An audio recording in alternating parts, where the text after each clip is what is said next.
90.3 WHPC now presents Law You Should Know. The law affects every aspect of our lives, our home, our jobs, and our recreational activities. Now, learn about the law and how to protect yourself against the loss of your liberty or property, and learn how to stand up for your rights and seek compensation when you have been wronged. Your host for Law You Should Know is attorney Kenneth J. Landau, a past dean of the Nassau Academy of Law, and frequently lectures to lawyers on ethics and avoiding problems with clients, and to the public on how to choose and use lawyers. This is Law You Should Know on the voice of Nassau Community College, 90.3 WHPC. Hi, this is Ken Landau, and welcome to Law You Should Know. Our guest tonight is Sarah Michaud, and she is a clinical psychologist and has worked at mental health hospitals and also with outpatients for many, many years. And she is going to talk about lawyers and addiction. It's a very important subject. Some lawyers tend to be addicted to something, and it's important for their families and clients and coworkers to recognize that and try to get them the help they need. Dr. Michaud, welcome to Law You Should Know. Thank you so much, Ken. Really great to be here. I want to be helpful to anybody in the legal field that maybe has a substance abuse problem. It's a big deal. And what are some of the signs of that a lawyer may have, or someone else, another professional may have a substance abuse problem? Right. Well, in the law, how you would really notice it is behavioral symptoms. So, for example, they would, not show up for work or come into work late, or suddenly their work would suffer. Their projects would not be up to par. They'd become irritable, agitated. They'd be moody. They might even smell of alcohol, mood swings, missing appointments, not returning calls to clients. I mean, all kind of behavioral issues. And really, alcoholism especially, but addiction also, is progressive. So it may start out small with them missing a day a month, but the thing with addiction is it doesn't get better, it gets worse over time. And how does that addiction process start? They're having a rough day, maybe in law school, they have a big case, they're worried about billable hours. That's a great point, because when I was looking at statistics, interestingly, lawyers have 18% of lawyers become substance abusers by the time they're in their mid-careers, compared to 10% of people in all other careers. So it's a much higher rate, just like with depression for lawyers. I think it can be up to 60%. So those are high statistics. And when I was thinking about what are the things that contribute, you're right. It does start, they said 8% in law school. Then it goes up with like first year in a job, it increases to like 13%. And it just keeps increasing as your career continues. But social influences, the type of environment in a firm, because drinking sometimes can be acceptable, or we're celebrating a big case, heavy workloads, stress. I know, clients of mine started drinking in law school just because of the stress. Big hours, heavy workloads, time constraints. Also, lawyers deal with people who come into a situation with high, intense emotions. Sometimes they're super distressed about an issue, whether it's a divorce or some huge issue with their partner embezzling or whatever the issue is. Or they're a criminal defendant. They usually have high stakes, and they transfer that to the lawyer, or the lawyer feels that pressure to win. Yes. In fact, I saw another statistic today saying that lawyers can get PTSD just from their clients who they have to take big trauma histories from. So it's absolutely true. A lot of things at stake, high pressure. Also, lawyers are, highly intelligent. You have to have some intelligence on board. So the thing with intelligence in substance abuse, for you to know this, is it's a negative. So it's a curse rather than a benefit. And why is it a curse? Okay, I'm going to tell you what.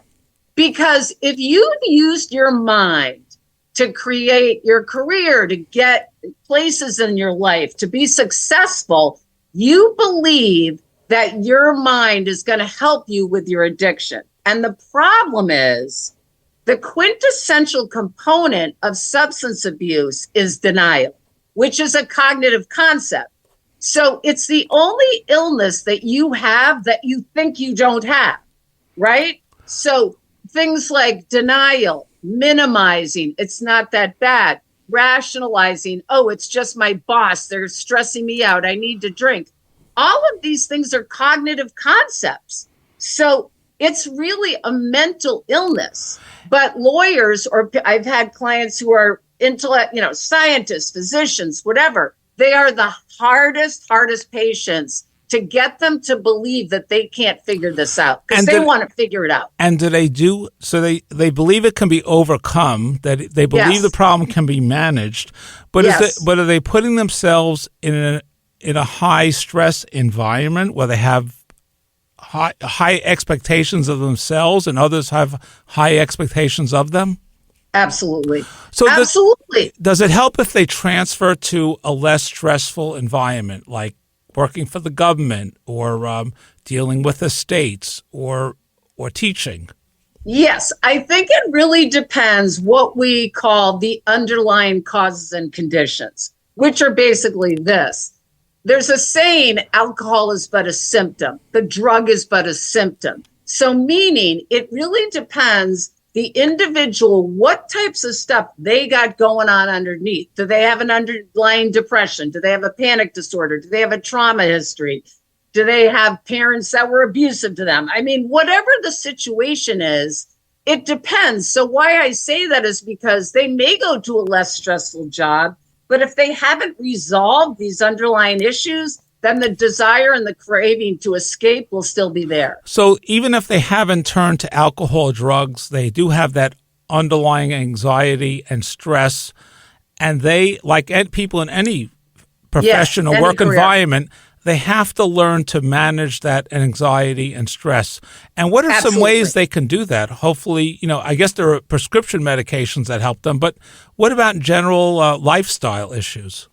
General life, it depends if they're willing to put down the substances.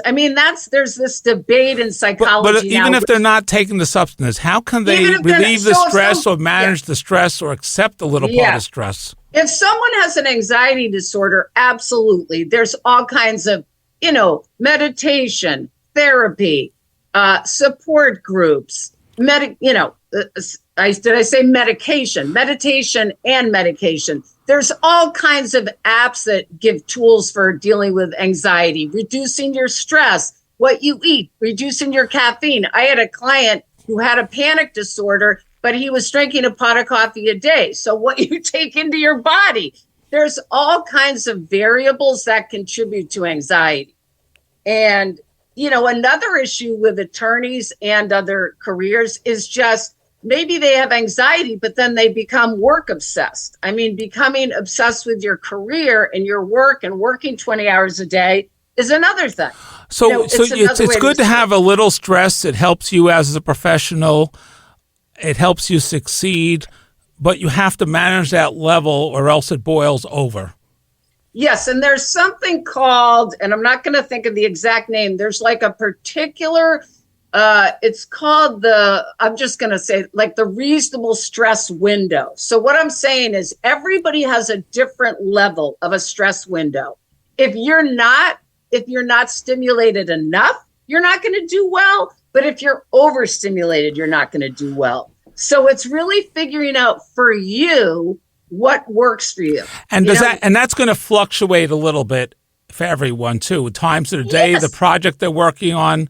So what are some techniques if they're coming up to a stressful case, a stressful week, a stressful client, a stressful boss, that before they're in that situation, they can, let's say, prepare themselves for it? Yes, I would say it's really about, and this is part of kind of codependency treatment, is taking the focus off the end result or what the boss needs and thinking about what am I feeling? The bottom line underlying issue for addiction, and we're getting into codependency now, are really both the same. And both of the underlying core issues are fear. So fear of facing myself and fear of facing others. So say this example you just gave, someone needs to really be in touch with what are the underlying feeling states that I'm having, because anxiety is typically a response to underlying feeling states. So say they feel disrespected by their boss, but they can't get angry at them. What will happen is they'll get anxious. So what's a way to relieve that? Do they find another way of expressing it? Do they keep a diary? Do they write angry letters but not mail them? Those are all good tools. I mean, journaling. Or they tell someone else about it. Yes, talking about it is key. But the little trick we're talking about here is they need to recognize what actually is going on. And so the first step, and in fact, in my book, every chapter it says, try to practice sitting with yourself, even if it's a meditation where they're talking for 5 to 10 minutes, to start identifying how you feel. What is the underlying feeling state, which sounds so elementary, but believe me, I've seen plenty of attorneys that are so busy in their lives, they can't identify an underlying feeling. So if you identify the feeling, you decide maybe it's not so bad or I can deal with it. Yes. Or the negative consequence is not going to happen. You know what's a great tool? When you're feeling overwhelmed, a great tool is something I call sticking with the facts. Because being overwhelmed is typically just a feeling experience. Sticking with the facts is you might be overwhelmed about a case, but when you write down the 5 facts of literally what is happening, it breaks you out of that kind of fog of anxiety and denial or fantasy and brings you into reality. And if you're worried about the future, winning or losing that case, getting a bad evaluation, having foreclosure occur to your house, losing your job, is it best to focus on the moment? And is there anything bad happening to me today? Sounds like you know it. You know the answer. Yeah, being in the present moment, of course. And that's what's practiced with mindfulness. You may have talked about that on your show at some point. Being in the present moment, because you're right. People are either regretting the past or fearing the future. That's a typical human condition. So if we can bring it back to what is actually happening right now, that really helps with reducing the stress of something coming up. And if you can do something today to try to relieve or minimize the stress tomorrow or next week, Yes. Is that also a good idea? Yes. I mean, some of the tools are take small action steps. So sometimes you get paralyzed with fear and you can't even do anything. So thinking of reasonable steps that you can take, something manageable. The other thing is big time self-care. I mean, that's another issue. People put their self-care, they don't sleep, they don't eat. All that stuff goes out the window. So just basic human self-care is really critical. Having time for yourself, even if it's a half an hour lunch break to go take a walk, move your body. I mean, there's so many tools that work for individuals. Okay. We're going to come back and you're going to give us some more ideas in a moment, but I just want to remind our listeners, you're listening to Law You Should Know here on 90.3 WHPC, the voice of Nassau Community College. We're talking about lawyers and addiction. Our special guest is Dr. Sarah Michaud. She's a clinical psychologist and has worked with outpatients and also worked in hospitals. If you missed any portion of the show, please don't hesitate to listen to the podcast at nccradio.org. So these things you mentioned, codependency and addiction, are very common in these modern times? Very common. I mean, I have to say, out of my clients or people I know that are clean and sober now, I've known a lot of attorneys. I've had clients who are judges, clients who are attorneys, trial attorneys at the state house. It is everywhere. I mean, addiction is everywhere. It doesn't care how educated you are. It doesn't care how much money you make. And in fact, like we've been talking about, when you're in a position of much higher stress, and the culture of kind of the law firm I think that kind of increases it. And that's not even addressing kind of underlying stuff. So what kind of law firm, what kind of an employer do to try to keep it a certain tolerable level before it takes a toll on the workplace or an individual, let's say, lawyer? All right. Well, this is where codependency comes in. Because the thing about codependency, just like addiction, in addiction, the main component is denial, right? It's the same with codependency. So with someone who's codependent, say there's someone in an office with an alcohol problem, okay? But he might be a boss. So people below him may not feel like they can say anything. So what happens is people kind of rationalize the behavior. Say the person gets angry easily, but they have alcohol in their breath. The people around them who are the codependents want to kind of make everything okay without confronting them. So they enable. They may pick up the work. They may apologize. They may say, oh, he's not available or whatever. People kind of cover for people because they're afraid. Now, that's why codependency doesn't work, because it doesn't ultimately help anyone.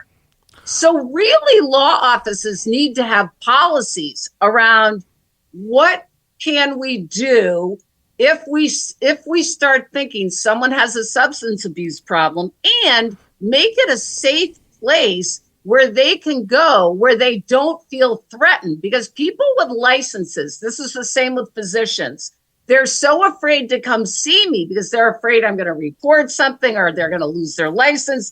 And so I think there's the same fear, maybe malpractice. So I think there needs to be a safe area and a person maybe allotted in the office to be able to go talk to about your issue. Again, the trouble is, oftentimes when someone's confronted, the alcoholic or the substance abuser will say, oh, no, I'm handling it. Oh, no, I'm okay. It's really that I'm just having a stressful day. So interventions are basically, again, what I just talked about, listing facts. So when you do an intervention with someone, it's not about feelings. It's about, Joe, you didn't show up for a trial last week, or you were late a half an hour. And then his assistant says, Joe, I've had to call 5 of your clients back because you missed. It's really just giving specific factual information. You've called in sick, you've been, whatever it is. And that's really what breaks through denial. Because if you have a family doing an intervention where everybody's just emotional, rather than saying, Mom, you forgot to pick me up at school because you were drunk, that's what impacts the person with the substance use disorder. The facts. And I do want to mention that many local or state bar associations have free services available. Yes. To help people get counseling and support. And you should just check with your local bar association, whether your family or a law firm or the person themselves, for Absolutely. free immediate counseling. And that there are some support systems to help you get back on your feet. Waivers maybe of any professional negligence up to a point to try to help you get back on your feet, because the bar associations realize this can be a big problem. Oh, absolutely. I mean, there are a lot of, in fact, someone told me just last night that the guy that did the study, there was a big study done in 2016 by someone with the Betty Ford, a lawyers group with the Betty Ford, hospital. And that's where a lot of these statistics came out. And it was published in, I think, the Journal of Law and Psychiatry. And he has started I think he has a national support. I can't remember his name right now, but he definitely started kind of national support for attorneys. And I know in Massachusetts, where I am, there's lawyers concerned for lawyers. So each state, I believe, has support groups. Okay. And it can be anonymous. You don't have to worry. That's the other thing. You don't have to worry about being found out. And I just want to say to people out there that may be questioning, do I have a substance use issue or not? Like, really reach out to someone. I mean, you can obviously email me at my website, but try to find an organization to get some support, a specialist in addiction. There are now addiction psychiatrists that really specialize in this, and really talk it out with someone, because it's very hard for you to know if you have a problem or not. Did COVID exacerbate this issue? Completely. I mean, statistically, I heard the other night that just last year, 175,000 deaths from alcoholism, over 100,000 from opiates. And a lot of it just kept increasing. I mean, during COVID, I think it quadrupled. I mean, so many people I know tried to get into AA and support systems during that time, because a lot of moms were home with kids, didn't have the outlets. I mean, that's a huge group of people. Okay, I just want to remind our listeners, we're talking with Dr. Sarah Michaud. She's a clinical psychologist. She helps with lawyers and addictions, and she's also worked in a hospital and treats outpatients. Just tell us about your book that you've written in this area and the information that attorneys and others can find on your website. Absolutely. I wrote a book called Code Crazy, and it's another word for codependency, because codependency has gotten kind of part of the entire lexicon. Everybody thinks they know what it means, and nobody knows what it means. So it's called Code Crazy, and it's basically part memoir and part treatment for codependency and addiction. And I've had both. So I just celebrated 40 years of sobriety. So I'm a good resource if anybody's looking to get sober. I've done it a long time. And I also have a YouTube channel called Leaving Crazy Town, based on the tools in the book. And my partner on the channel is a lawyer. And just tell us the website where people can find out more about the book and your own background and other resources for this issue. Yes, DrSarahMichaud.com is the website. And just spell it out for us, please. Yes, DrSarahMichaud.com, DrSarahMichaud.com. And there's information on that site. And then there's links to a bunch of different things. So someone can understand it better, find out if they know someone who fits the profile, and resources for relieving it. Yes. Yeah. And codependency, because again, I know we're kind of getting to the end here, but if codependency is really all the people around the person. So you might be married to an attorney who's an addict, or last night I met a lawyer who had 2 kids who were addicts. And what does that do to her when she goes off to work every day? So I talked to her for a while about codependency. Codependency is about really taking the focus off of the addict in your life or the person with the problem and turning the focus back on you. So the idea is it's dragging you down as well, and you've got to cut loose before you get dragged down? Yes. I mean, the thing is that if people do it long enough, what they realize is the other person doesn't get better and they get worse. So it really doesn't work. And the other person accuses you of not being helpful enough or not caring because you won't join them in the... Well, yeah, and that's classic addiction, right? I mean, alcoholics' greatest defense is an offense. I mean, I had a patient once who would come home after 3 days of being away, and when his wife opened the door, within 10 minutes, she'd be apologizing. So, alcoholics are brilliant at blaming other people. So that would be another symptom in an office. And I think, you touched on it before, but this is a very common situation, whether you're the person who's codependent or their friend or relative. Yes. It's a very common situation. You're not alone. Absolutely not. In fact, one of the chapters in my book basically says everyone's got this thing. It's just on a spectrum. I mean, on one end, a new mom with a young baby can be codependent because she's terrified and in fear, and she becomes a little controlling. And then at the other spectrum, you've got parents I've known that have remortgaged their house 3 times to pay for their son's treatment facility. So, and everything in between. So it really depends.